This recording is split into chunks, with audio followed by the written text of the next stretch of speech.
बिस्मिल्लाहिर्रहमानिर्रहीम। अस्सलामुअलैकुम दोस्तों, क्या हाल चाल हैं।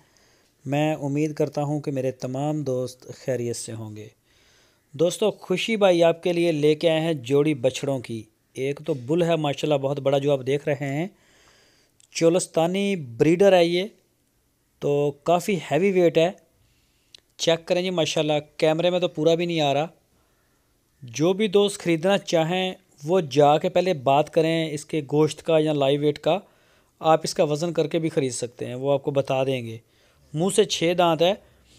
तो ब्रीडर अगर किसी दोस्त ने लेना हो तो वो रब्ता कर सकता है खुशी भाई के साथ। एक बछड़ा आपको और भी दिखाएंगे, वीडियो को एंड तक देखते रहें।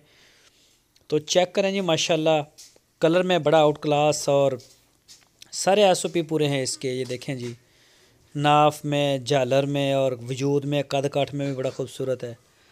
तो दूसरा बछड़ा है ये भी चोलस्तानी है और इसकी उम्र बताई है तकरीबन 18 महीने। इसकी जो उम्र है वो 18 महीने है। और वज़न में, गोश्त के वज़न में अब ये बताया गया है कि ये 3 मन है मीट वेट में। तो ये भी खुशी भाई के डेरे पे खड़ा है। लोकेशन है इसकी हरुणाबाद सिटी, ज़िला बहावलनगर। जो भी दोस्त ख़रीदना चाहें वो रब्ता कर लें। मेरी हम्बल रिक्वेस्ट है कि आप जाके चेक करें, तसल्ली करें। DGF लाइफस्टॉक चैनल जो है वो कभी नहीं चाहता कि किसी का लॉस हो। मैं ये चाहता हूँ कि आप आंखों से देखें और देख के जो है इनकी डील करें, ताकि बेचने वाले को भी मज़ा आए और ख़रीदने वाला भी इंजॉय करे और दोनों खुश हों। ये है DGF लाइफस्टॉक की